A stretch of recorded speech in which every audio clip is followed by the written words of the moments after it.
दोस्तों, अब तक हम और आप यही जानते आए थे कि भारत में अगर किसी चीज को जमीन से ऊपर उठाकर अंतरिक्ष में भेजना है तो उसका एक ही पता होता था, इसरो। लेकिन दिसंबर 2025 की इस सर्द सुबह में एक ऐसी खबर ने गर्मी पैदा कर दी है जिसने अंतरिक्ष के दरवाजे पर लगा ओनली गवर्नमेंट का बोर्ड उखाड़कर फेंक दिया है। ये खबर किसी सरकारी दफ्तर से नहीं बल्कि हैदराबाद की एक कांच की बिल्डिंग से निकली है, जहां कुछ युवा इंजीनियरों ने वो कर दिखाया है जो कल तक सिर्फ अमेरिका के सिलिकॉन वैली वाले ही सोच पाते थे। एक तरफ दुनिया के बड़े बड़े देश अपने भारी भरकम रॉकेट बनाने में सालों लगा देते हैं, वहीं दूसरी तरफ भारत के इन देसी मस्क ने एक ऐसा उड़न खटोला तैयार कर लिया है जो मात्र कुछ घंटों के नोटिस पर आपकी सैटेलाइट को पीठ पर लाद कर सितारों की सैर करा सकता है। श्रीहरिकोटा के लॉन्च पैड पर खड़ी है वो प्राइवेट सवारी जिसने इसरो की एकाधिकार वाली सल्तनत में सेंध लगाकर पूरी दुनिया को चौंका दिया। न सरकारी फाइलें, न महीनों का इंतजार, हैदराबाद के इन इंजीनियरों ने बना दिया ऐसा अंतरिक्ष का ऑटो रिक्शा जो 24 घंटे में सवारी लेकर उड़ने को है तैयार।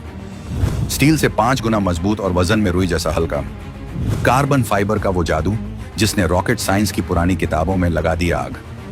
चीन के प्राइवेट स्पेस स्टार्टअप्स की उड़ गई है नींद। भारत का विक्रम अब सिर्फ नाम का राजा नहीं बल्कि अंतरिक्ष के बाजार का नया बाहुबली। ये सिर्फ एक रॉकेट के लॉन्च होने की खबर नहीं है, ये भारत में प्राइवेट स्पेस क्रांति के शंखनाद की आवाज है। एक ऐसी मशीन जो दिखने में जितनी शांत है उसके अंदर उतनी ही भयानक आग छिपी है।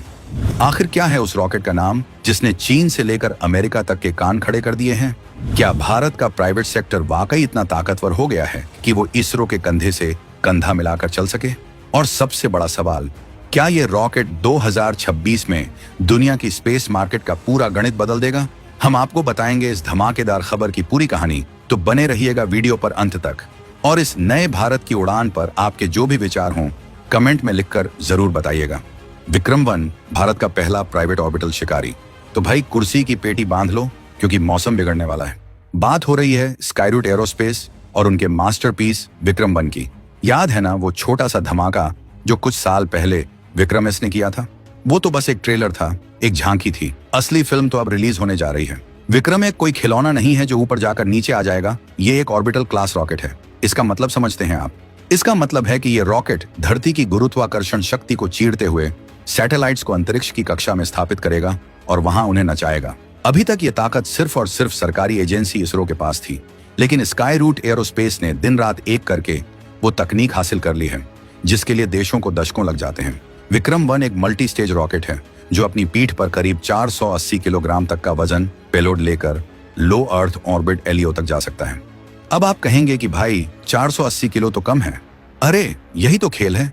आज का जमाना भारी भरकम सैटेलाइट्स का नहीं बल्कि छोटे, स्मार्ट और नैनो सैटेलाइट्स का है। और इन छोटे सैटेलाइट्स के लिए पीएसएलवी जैसे बड़े रॉकेट का इंतजार करना वैसा ही है जैसे एक पिज्जा की डिलीवरी के लिए पूरा ट्रक किराए पर लेना।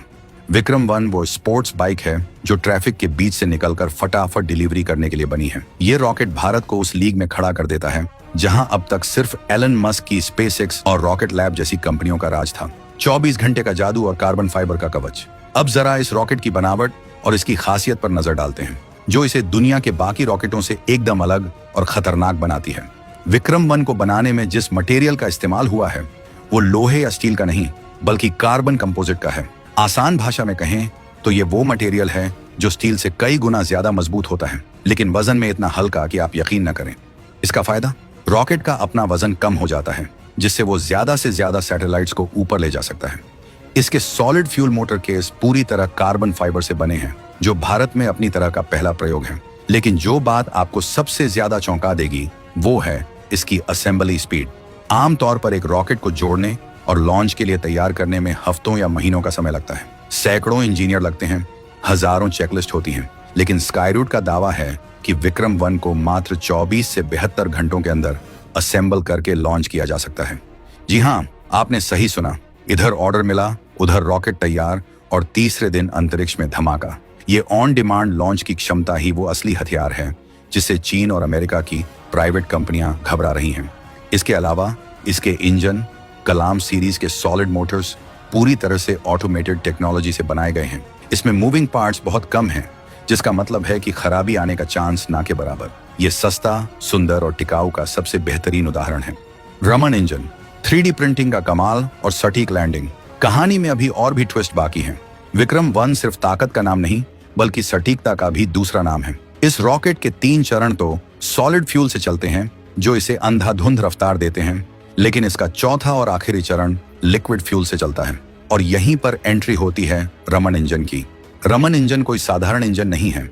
इसे बनाने में स्काईरूट ने 3D प्रिंटिंग टेक्नोलॉजी का इस्तेमाल किया है। सोचिए, इंजन के जटिल पुर्जे जिन्हें बनाने में महीनों लगते थे, उन्हें अब प्रिंटर से छाप कर निकाला जा रहा है। ये इंजन सैटेलाइट को बिल्कुल सही ऑर्बिट में प्लेस करने का काम करता है। सॉलिड रॉकेट को एक बार आग लगा दी तो उसे रोका नहीं जा सकता। वो दिवाली के रॉकेट की तरह भागता है। लेकिन रमन इंजन को बीच रास्ते में बंद किया जा सकता है, दोबारा चालू किया जा सकता है और उसकी दिशा बदली जा सकती है। इसका मतलब है कि एक ही लॉन्च में विक्रम 1 अलग अलग सैटेलाइट्स को अलग अलग कक्षाओं में ड्रॉप कर सकता है, बिल्कुल वैसे ही जैसे एक स्कूल बस बच्चों को उनके अलग अलग स्टॉप पर उतारती है।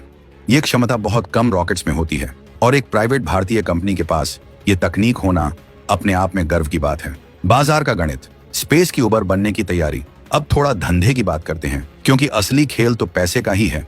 पूरी दुनिया में इस वक्त हजारों छोटे सैटेलाइट्स लॉन्च होने के लिए लाइन में लगे हैं। कोई इंटरनेट के लिए, कोई मौसम की जानकारी के लिए, तो कोई खेतीबाड़ी पर नजर रखने के लिए। इन सैटेलाइट्स को लॉन्च करने के लिए रॉकेट्स की भारी कमी है।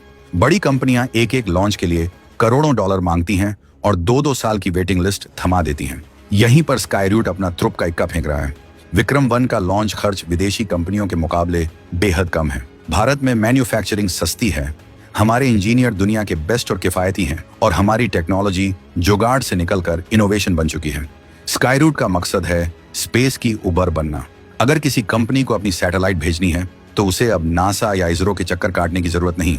वो बस स्काईरूट को कॉल करेंगे और उनकी सैटेलाइट स्पेस में होगी। ये भारत के लिए अरबों डॉलर का बिजनेस ला सकता है।